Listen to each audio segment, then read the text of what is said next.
Je vais vous parler d'une technique qui est bien connue, mais je vais grosso modo parler un peu de la dissection réentrée en CTO. Pour commencer, je vais parler un peu, il faut bien savoir un peu la terminologie des techniques hybrides dans la CTO pour améliorer le succès de la CTO. Comme vous savez, nous avons dans la première présentation l'integrate wire escalation, c'est la première étape avant pour commencer la CTO. Il faut toujours commencer par l'escalade, commencer par des guides polymères, puis aller pour des guides plus rigide. On a la dissection réentrée, ADR, c'est de passer en dissection puis réentrer à la vraie lumière. Et on a la rétrograde, soit rétrograde en vraie lumière, vrai, ou la rétrograde en dissection. Et le principe de cette hybride, cette stratégie hybride, de passer d'une technique à une autre le plus rapidement possible, après 10 minutes d'échec, pour, euh, pour avoir normalement un bon succès, pour atteindre parfois même les 90% pour les opérateurs expérimentés. Aujourd'hui, je vais vous parler juste la dissection réentrée. Euh, L'anatomie favorable pour une dissection réentrée, c'est quand on a bien sûr une chape proximale claire, pas ambiguë. Si on a une chape proximale ambiguë, on doit faire le move de cap, c'est-à-dire on va changer, on va faire d'autres techniques euh, pour pouvoir aller en dissection. Le lead aval doit être de bonne qualité pour pouvoir atterrir ou la zone d'atterrissage, le landing zone. Si les collatérales sont pas bonnes, pour les gens qui font pas la rétrograde, quand on n'a pas de bonne collatérale, il faut mieux faire ADR, une dissection réentrée. Et c'est surtout le principal anatomie qui est favorable pour les ADR, c'est quand la lésion est trop longue, plus de 20 millimètres, parce que la probabilité de rester en vraie lumière, vraie lumière, elle est très très minime. Et bien sûr, la landing zone ou la zone d'atterrissage doit être avoir une bifurcation pour ne pas perdre une bifurcation, pour ne pas perdre une artère. Pour le système,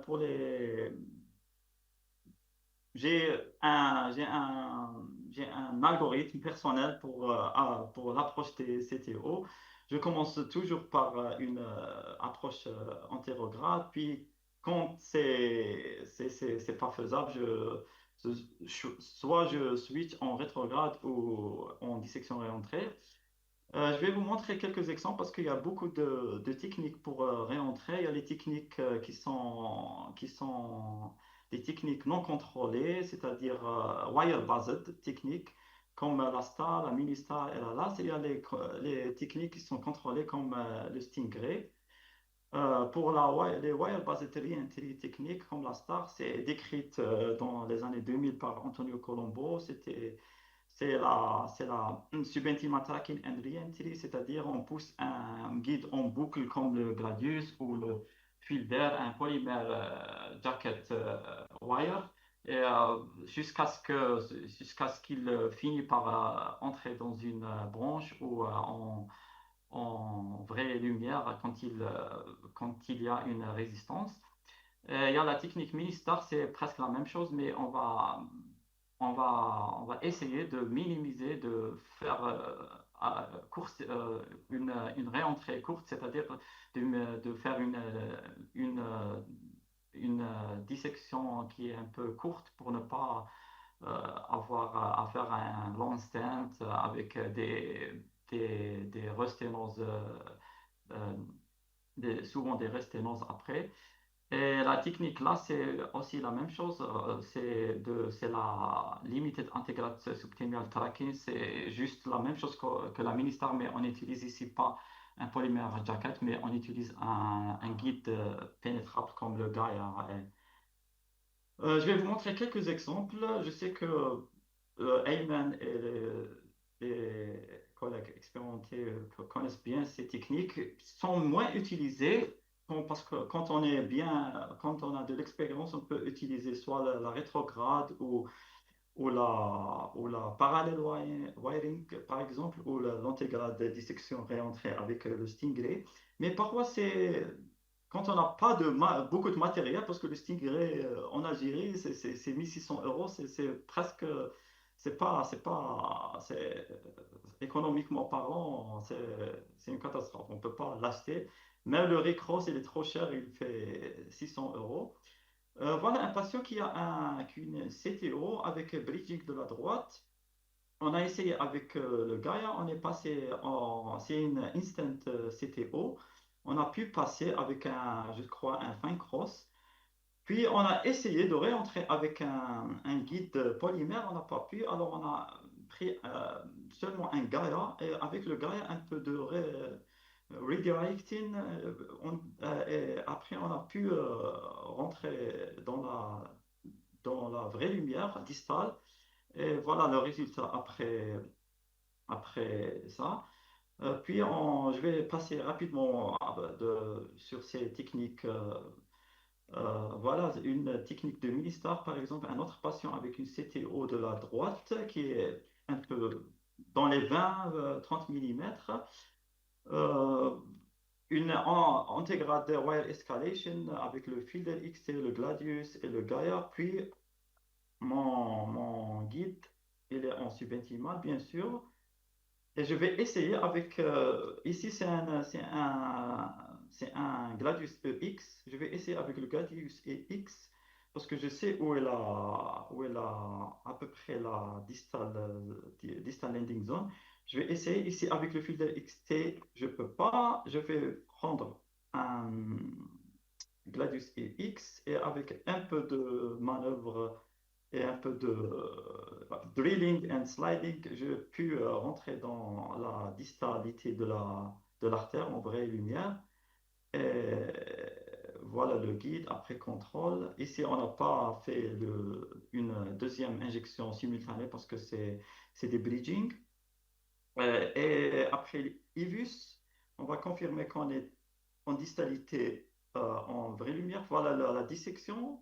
Ce que vous regardez à la droite, c'est la vraie lumière qui est comprimée par l'IVUS. Et après, si je montre la distalité ici, c'est la vraie lumière ici. Et ici, c'est la vraie lumière aussi, c'est l'aorte. Voilà. Et pour le résultat, voilà le résultat final de la droite après stenting. Puis à la star c'était au début, dans les années 2000, c'était une star stenting de la dissection, puis laisser le patient. Mais actuellement, quand on a utilisé toutes les techniques rétrogrades, antérogrades, on n'arrive pas à ouvrir la CTO, on peut faire une star technique et faire investment, c'est-à-dire ramener le patient après quelques mois et voir si on a pu faire via la voie sous-intimale et un peu de vraie lumière, un vrai chenal avec lequel on peut stenter. Voilà un patient qui a une CTO de la droite avec beaucoup de calcium, injection simultanée. La landing zone est un peu pas vraiment bonne parce que il y a bifurcation directement dans la landing zone.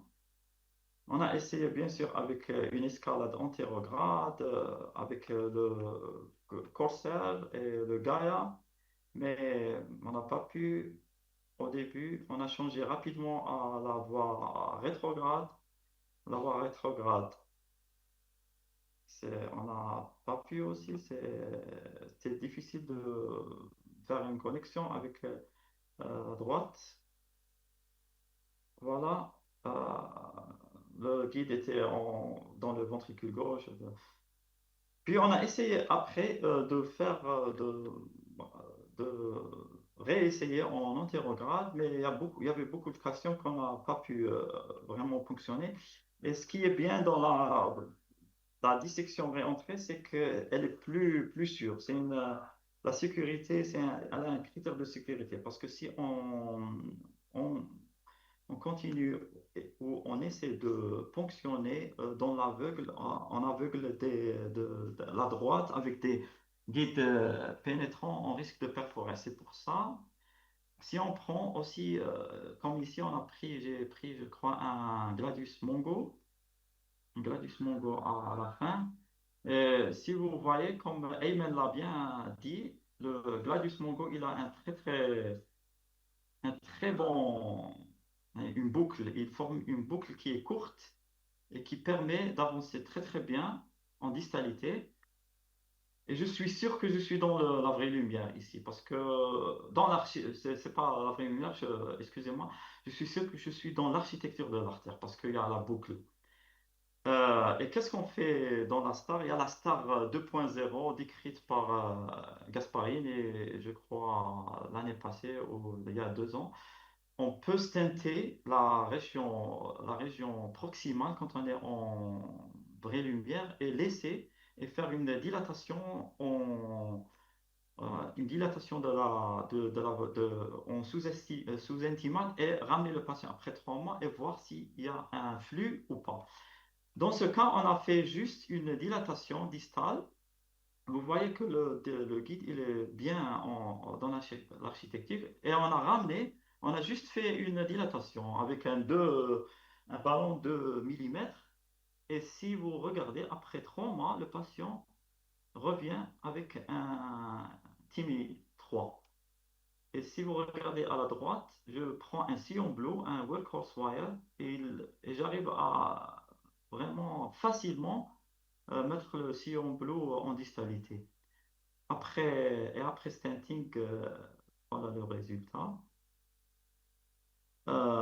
Pour arriver à la dissection contrôlée, il y a le Stingray. Le Stingray, c'est un ballon qui a 3 lumières, une luminale qui, on va essayer de fonctionner la vraie lumière, une autre coaxiale directement, ça reste dans le fonctionnal, et une autre direction adventice, mais quand il est bien placé. Il y a des critères pour voir,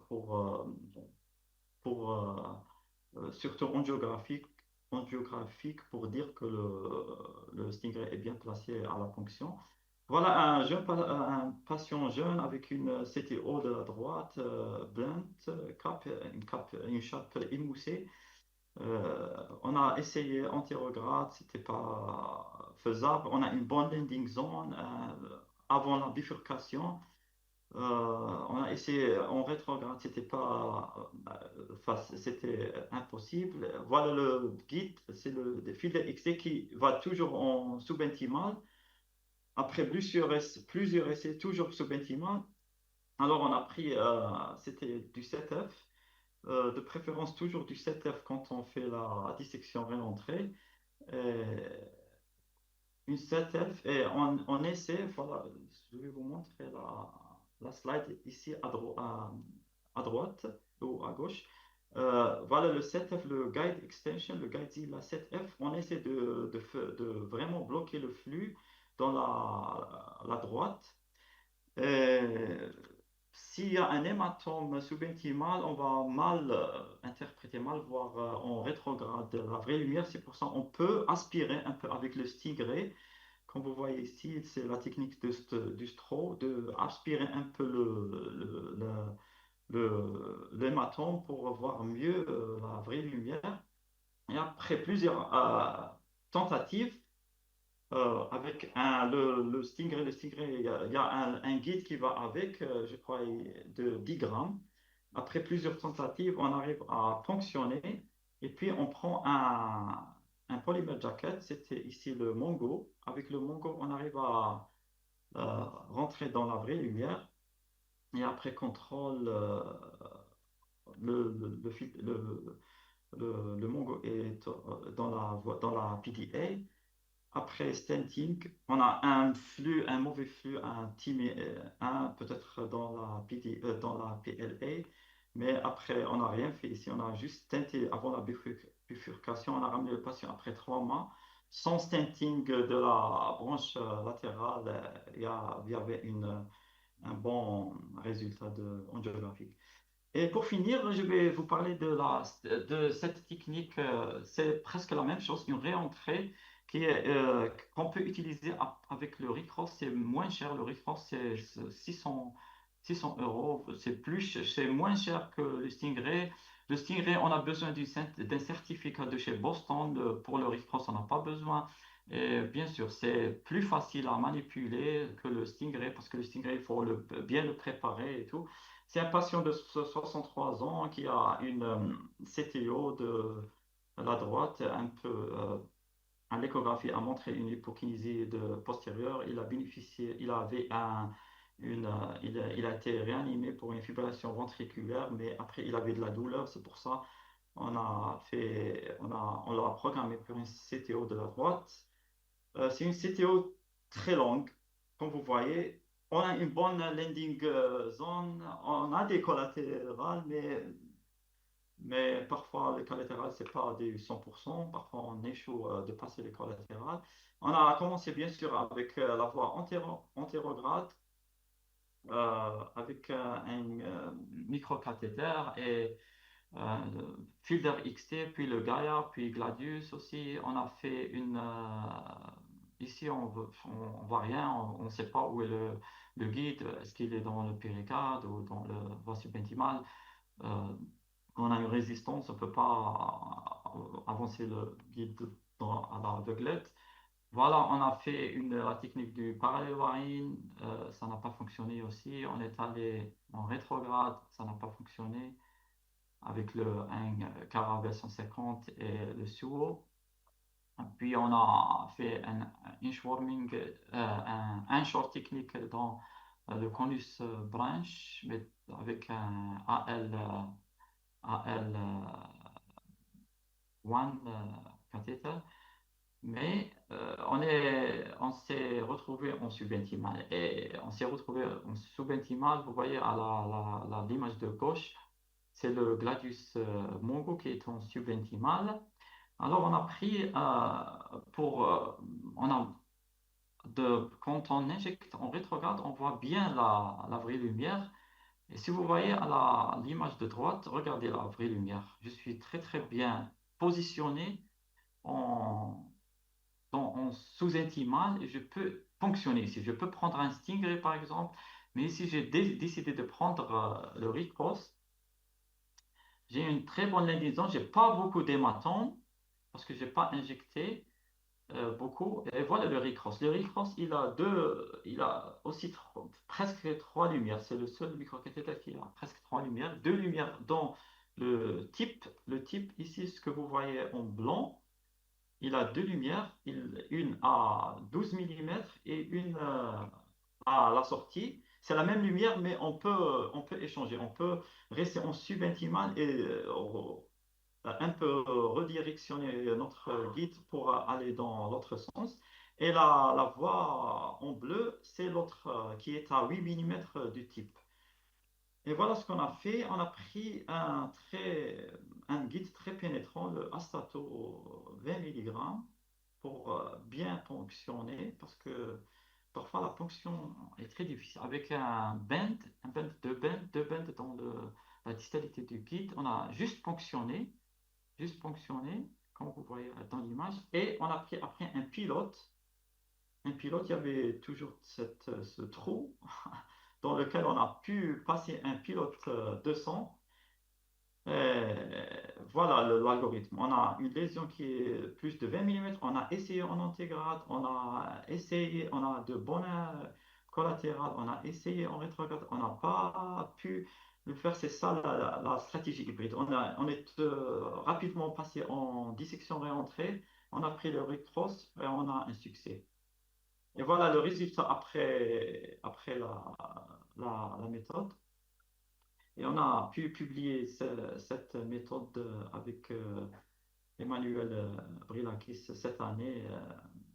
J'espère que beaucoup de collègues vont profiter de cette technique parce que c'est pour, euh, pour la faire, c'est pas difficile que le Stingray. Oui, il y a juste quelques conditions. Et c'est ma dernière slide. Merci beaucoup pour votre attention.